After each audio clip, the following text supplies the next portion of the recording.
درود و سلام حبیب کبریا خاتم النبیین سرور کونین صادق المصدوق نبی جناب محمد رسول اللہ صلی اللہ علیہ وسلم کی ذات کے لیے میرے محترم سامعین کرام، جو آیت کریمہ میں نے آپ کے سامنے تلاوت کی ہے سورہ مجادلہ 11 نمبر آیت ہے۔ اللہ تعالیٰ ارشاد فرماتے ہیں یرفع اللہ الذین آمنوا منکم، اللہ تعالیٰ ان لوگوں کے درجات بلند کر دیتے ہیں جو لوگ ایمان لائے، والذین اوتوا العلم درجات، اور وہ لوگ جو علم دیے گئے ان کے درجات اللہ تبارک و تعالیٰ بلند کر دیتے ہیں۔ تو میرے محترم سامعین کرام، یہ مہینہ ماہ شوال کا مہینہ، اس مہینے کے اندر دینی مدارس جامعات جو ہیں ان میں داخلے شروع ہو جاتے ہیں۔ وہ حفظ کی کلاسز ہوں، درس نظامی کا کورس ہو، اس میں کلاسز کا آغاز ہو جاتا ہے۔ اور اس مہینے کے اندر کیونکہ بچے جو ہیں وہ 5ویں کلاس کے 8ویں کلاس کے میٹرک کے امتحانات جو ہیں ان سے بھی فارغ ہو جاتے ہیں، تو پھر ان ایام کے اندر دور دراز علاقوں سے سفر کر کے بچے جو ہے وہ علم حاصل کرنے کے لیے مدارس کا رخ کرتے ہیں، جامعات میں جاتے ہیں، تاکہ وہ دینی تعلیم،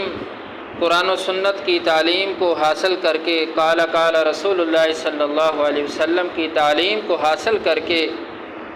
دنیا اور آخرت کی کامیابی جو ہے اس کو حاصل کر سکیں، اس سے ہمکنار ہو سکیں۔ تو میرے محترم سامعین کرام، اسی حوالے سے آج کے خطبۃ الجمعہ کے اندر چند گزارشات آپ کے سامنے بیان کروں گا۔ سب سے پہلی چیز یہ ہے کہ دینی تعلیم اس کو حاصل کرنا،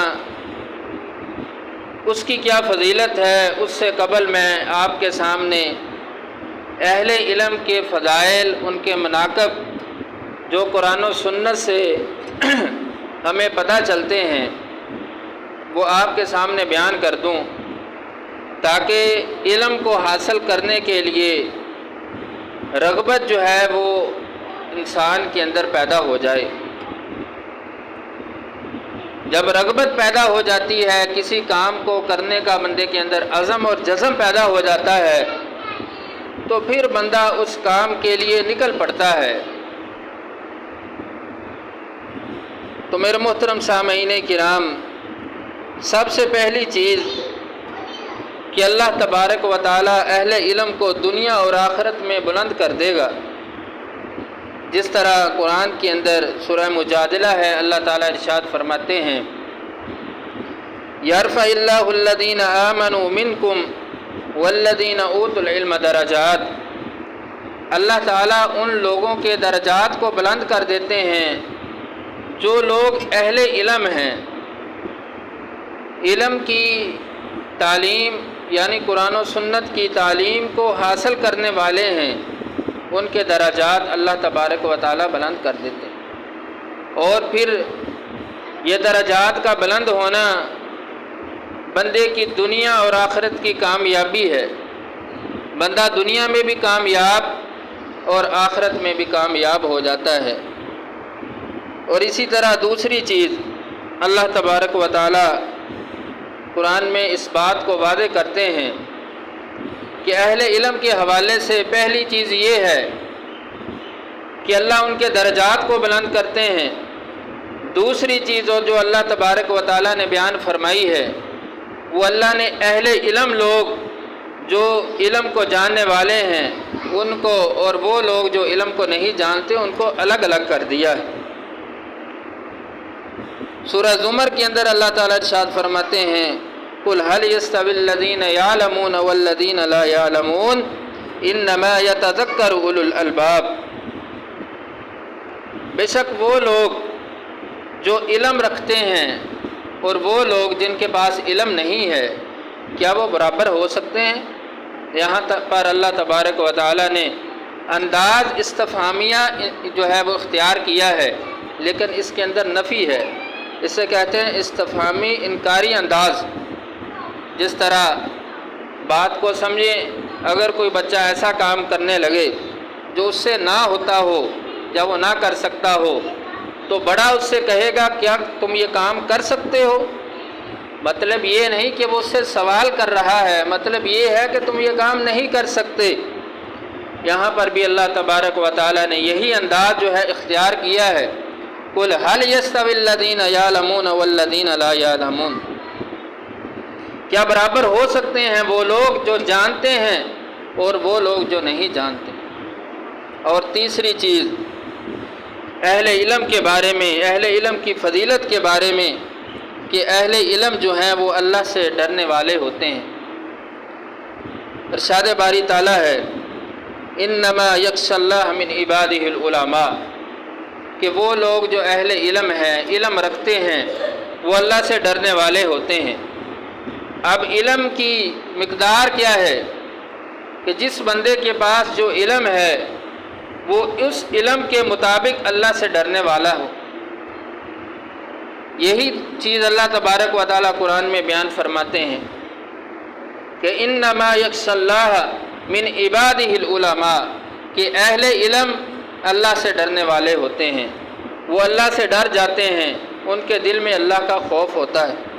اور چوتھی چیز اہل علم کی فضیلت کے بارے میں، کہ اہل علم جو ہیں ان کے لیے نبی مکرم صلی اللہ علیہ وسلم کی دعا ہے۔ سیدنا ابن مسعود رضی اللہ تعالیٰ عنہ بیان کرتے ہیں کہ رسول اللہ صلی اللہ علیہ وسلم نے ارشاد فرمایا نظر اللہ امرأً سمع منا حدیثا فحفظہ حتی یبلغہ غیرہ۔ رسول اللہ صلی اللہ علیہ وسلم کا یہ فرمان کہ اللہ تعالیٰ اس چہرے کو خوش و خرم رکھے، چمکتا اور دمکتا رکھے، کہ جس بندے کے پاس رسول اللہ صلی اللہ علیہ وسلم کی حدیث پہنچتی ہے وہ اس کو یاد بھی کرتا ہے اور آگے لوگوں تک اس کو پہنچاتا بھی ہے، اس پر عمل بھی کرتا ہے اور لوگوں کو اس کا بتاتا بھی ہے، سیکھتا بھی ہے اور سکھاتا بھی ہے۔ رسول اللہ صلی اللہ علیہ وسلم کی ایسے لوگوں کے بارے میں دعا ہے کہ اللہ تعالیٰ ایسے لوگوں کے چہرے جو ہیں ان کو خوش و خرم رکھے کہ جو رسول اللہ صلی اللہ علیہ وسلم کے فرمان کی قدر کر۔ اور چھٹی چیز اہل علم جو ہیں وہ انبیاء کے وارث ہوتے ہیں، اہل علم انبیاء کے وارث ہوتے ہیں۔ سیدنا ابو ہریرہ رضی اللہ تعالیٰ عنہ بیان کرتے ہیں کہ رسول اللہ صلی اللہ علیہ وسلم نے ارشاد فرمایا وَإِنَّ الْعُلَمَاءَ وَرَثَةُ الْأَنْبِيَاءِ وَإِنَّ الْأَنْبِيَاءَ لَمْ يُوَرِّثُوا دِينَارًا وَلَا دِرْهَمًا وَرِّثُوا الْعِلْمَ فَمَنْ أَخَذَهُ أَخْذَ بِحَظٍّ وَافِرٍ۔ رسول اللہ صلی اللہ علیہ وسلم کا یہ فرمان، آپ نے فرمایا کہ بے شک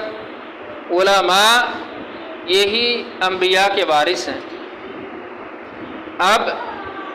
وارث ہونا یہ کیا ہے؟ جس طرح بندہ فوت ہوتا ہے اس کا ترکہ، اس کی وراثت، اس کا پیسہ، اس کی جائیداد وہ چھوڑ جاتا ہے۔ چھوڑنے کے بعد جو ورثاء ہے ان کے اندر اس مرنے والے کا وہ ورثہ جو ہے، وہ ترکہ جو ہے وہ تقسیم کر دیا جاتا ہے، یہ ہے وراثت۔ اور علماء کس چیز کے وارث ہیں؟ رسول اللہ صلی اللہ علیہ وسلم نے فرمایا لم یورثوا دینارا ولا درہما، کہ جو انبیاء اپنے پیچھے وراثت چھوڑتے ہیں وہ نہ درہم ہے نہ دینار ہیں، بلکہ وہ کیا ہے؟ وہ ہے علم۔ وہ ہے علم جو انبیاء اپنے پیچھے چھوڑ کر جاتے ہیں، اور جو بندہ اس علم کو حاصل کرتا ہے تو رسول اللہ صلی اللہ علیہ وسلم نے فرمایا بحظ وافر، اس نے وراثت کا وافر حصہ جو ہے اس کو جو ہے حاصل کر لیا ہے۔ تو میرے محترم سامعین کرام، یہ بات سمجھیں کہ علماء اہل علم جو ہیں، جو علم کو حاصل کرنے والے ہوتے ہیں، وہ انبیاء کے وارث ٹھہرے، اور کس چیز کے وارث؟ وہ ہے علم کے وارث۔ دنیا کے اندر وراثت کی تقسیم ہو تو اس میں کیا فساد ہوتا ہے، کتنا جھگڑا ہوتا ہے، ہر چیز ہوتی ہے، لیکن جو بندہ علم حاصل کر لیتا ہے تو وہ علماء کا وارث بن جاتا ہے۔ علماء کی چھوڑی ہوئی وراثت جو ہے، علم اس کا وارث بن جاتا ہے۔ اور یہ فضیلت رسول اللہ صلی اللہ علیہ وسلم نے ان لوگوں کو دی ہے جو لوگ علم حاصل کرنے والے ہیں، قرآن و سنت کو جاننے والے ہیں، قرآن و سنت کا علم حاصل کرنے والے ہیں۔ اور چھٹی چیز جو ہے، ایک اہل علم کی فضیلت کے بارے میں جو رسول اللہ صلی اللہ علیہ وسلم نے بیان کی، سیدنا سہل بن سعد رضی اللہ تعالیٰ عنہ بیان کرتے ہیں، کہتے ہیں کہ نبی کریم صلی اللہ علیہ وسلم نے سیدنا علی رضی اللہ تعالیٰ عنہ کو بیان کر رہے تھے، فرما رہے تھے واللہ لِأَن يَهْدِ اللَّهَ بِهَدَاكَ رَجُلًا وَاحِدًا خَيْرًا لَكَ مِنْ حُمُرِ النَّعَمِ۔ یہ رسول اللہ صلی اللہ علیہ وسلم کا فرمان کہ اللہ کی قسم، واللہ یہ لفظ قسمیہ ہے، رسول اللہ صلی اللہ علیہ وسلم قسم کھا کر یہ بات کر رہے ہیں، واللہ اللہ کی قسم، کیا علی اگر تیری وجہ سے کوئی ایک بندہ راہ راست پر آ جائے، وہ دین پر چل پڑے، حق کو قبول کر لے، سیدھے راستے پہ آ جائے، تو آپ نے فرمایا خیر اللہ کا من حمر النعم، تو یہ تمہارے پاس جو ہے سرخ اونٹوں سے بھی بہتر ہے۔ یہ فضیلت ہے اس بندے کے لیے جو لوگوں کو دین کی طرف لاتا ہے، اس چیز کی رغبت دلاتا ہے کہ بھئی دین کا علم حاصل کرو۔ یہ ہر مسلمان مرد عورت پر اللہ تبارک و تعالیٰ نے ضروری کر دیا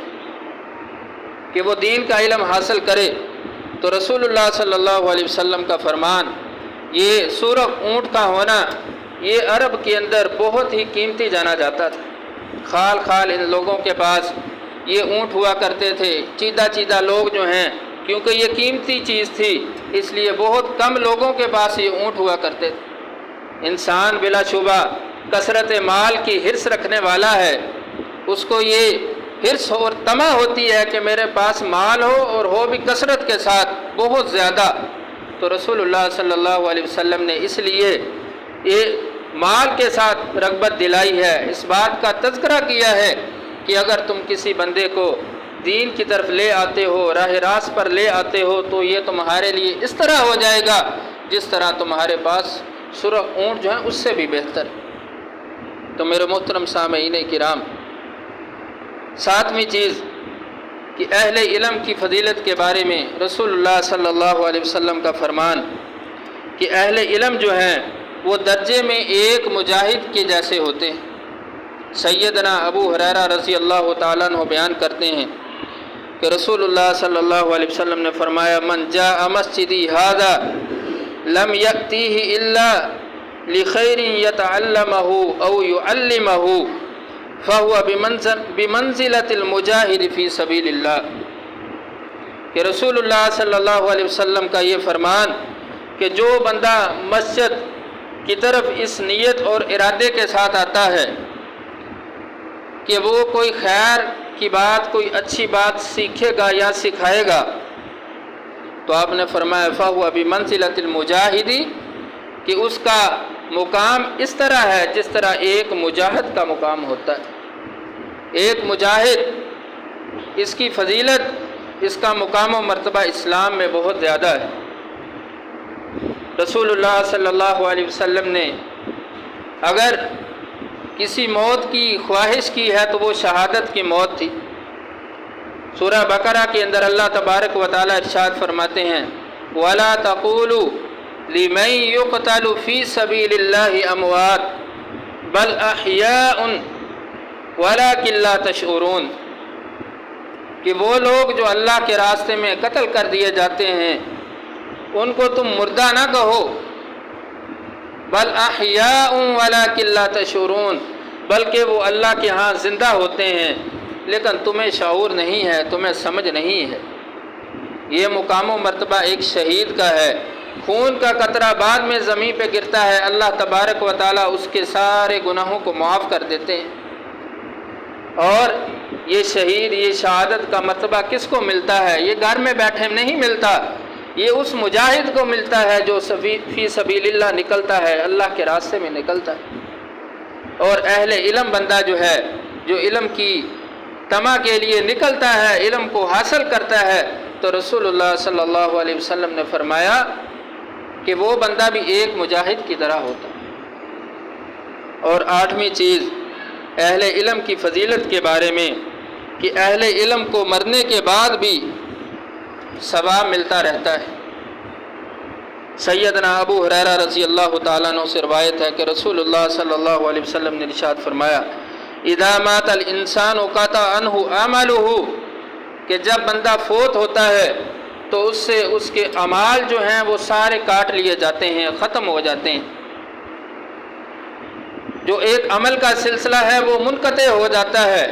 ختم ہو جاتا ہے۔ اب مرنے والا کوئی بھی عمل نہیں کر سکتا، لیکن الا من ثلاثۃ الاشیاء، آپ نے 3 چیزوں کو استثناء کر دیا، کہا کہ 3 چیزیں ایسی ہیں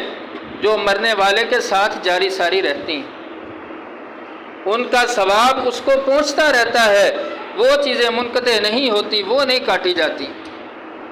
اور وہ 3 چیزیں کیا ہیں؟ من صدقۃ الجاریہ، صدقہ جاریہ۔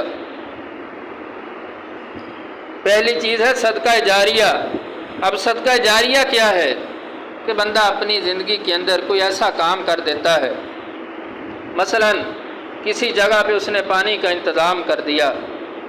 لوگ اس سے فائدہ اٹھاتے رہتے ہیں۔ بندہ فوت ہو گیا لیکن لوگ اس چیز سے فائدہ اٹھاتے ہیں، مسجد بنا دی،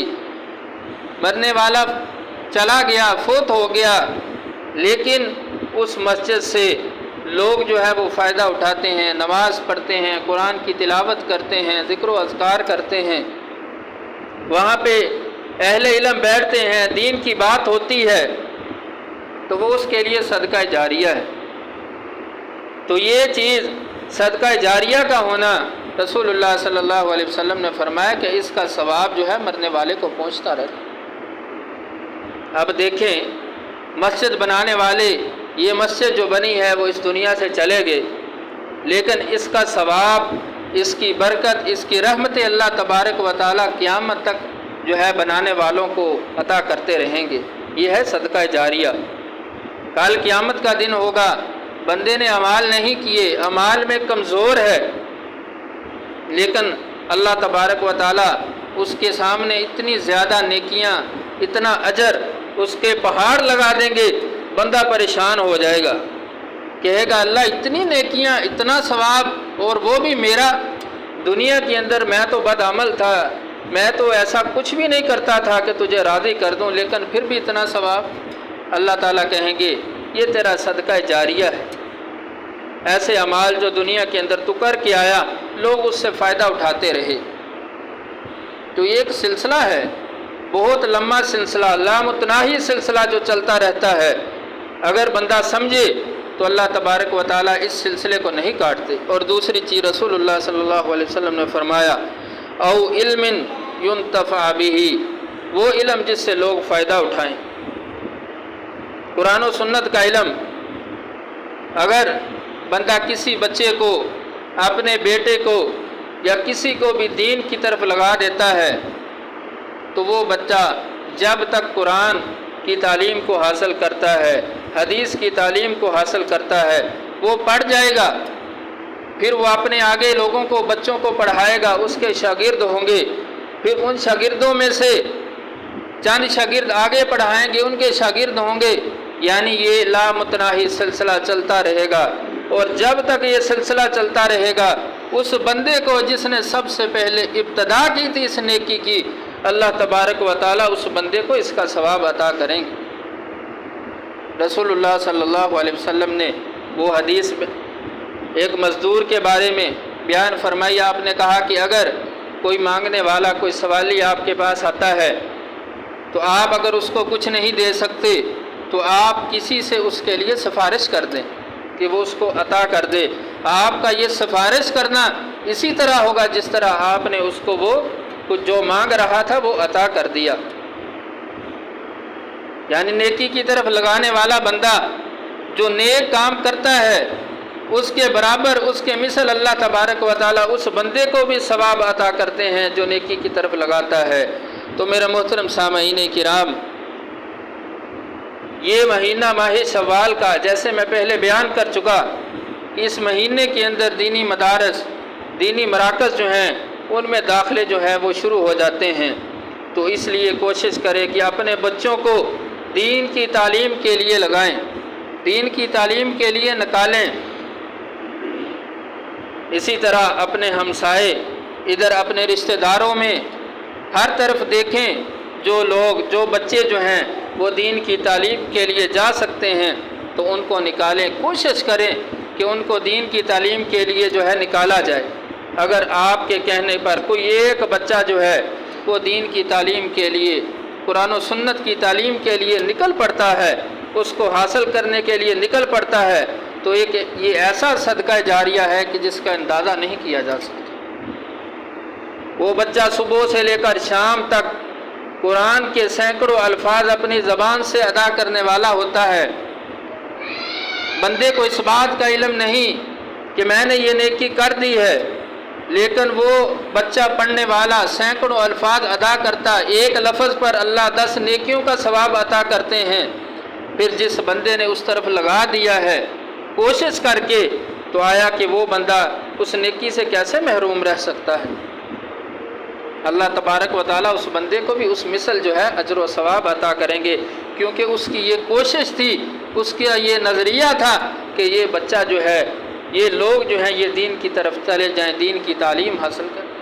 تو میرے محترم سامعین کرام، ہم سب کو یہ ہمارا دینی فریضہ بنتا ہے کہ ہم سب اس چیز کے لیے کوشش کریں۔ آج اسلام جو ہے ہمارے معاشرے کے اندر اجنبیت کی طرف جا رہا ہے، یہ غربت کا شکار ہو رہا ہے، غریب ہو رہا ہے، تو ہمیں اس بات کی طرف کوشش کرنے کی ضرورت ہے، جامعات کی طرف دیکھنے کی ضرورت ہے کہ ہم اپنے بچوں کو جامعات میں داخل کروائیں۔ اور تیسری چیز جو رسول اللہ صلی اللہ علیہ وسلم نے ارشاد فرمائی، آپ نے فرمایا صالح یدعو لہ، کہ وہ صالح بچہ کہ اس کے والدین نے اس کو دین کی طرف لگایا تھا، لیکن اس کے بعد وہ فوت ہو گئے۔ اب وہی بچہ دین کی تعلیم حاصل کرنے والا جو تھا وہ اپنے والدین کے لیے دعائیں کرتا ہے، اسی طرح وہ آگے لوگوں کو دین کی تعلیم دیتا ہے، پھر وہ لوگ آگے دین کی تعلیم دیں گے، تو یہ ایک سلسلہ جاری ہو جاتا ہے جو اس بندے کو ثواب کا ذریعہ بن جاتا ہے۔ تو میرے محترم سامعین کرام، آج کے خطبۃ الجمعہ کا موضوع یہی ہے اور یہی مقصد ہے کہ ہمیں دین کی طرف آنے کی ضرورت ہے۔ ہم خود نہیں آ سکتے تو ہمیں کوشش کرنی چاہیے، اپنے ہمسائے میں ادھر ادھر رشتہ داروں میں دیکھنا چاہیے، اور یہ فکر اور اس سوچ کے ساتھ یہ نیکی کرنے کی ضرورت ہے کہ ہم اگر کسی ایک بھی بچے کو دین کی طرف لے آتے ہیں یا مدرسے کے اندر ان مراکز کے جہاں پہ دینی تعلیم دی جاتی ہے ان میں داخل کروا دیتے ہیں، تو یہ ہمارے لیے ایک ایسا صدقہ جاریہ ہے جو لامتناہی ہے۔ کل قیامت کے دن بندہ اپنے اس ثواب کو دیکھ کر تعجب کرے گا، حیران ہو جائے گا کہ میں یہ عمل جو ہے میں کرتا نہیں تھا، لیکن اللہ نے مجھے اتنا ثواب کہاں سے عطا کر دیا۔ تو اللہ تبارک و تعالی ہمیں اس چیز کی فکر کرنے کی کوشش کرنے کی جو ہے اللہ توفیق عطا فرمائے۔ وآخر دعوانا ان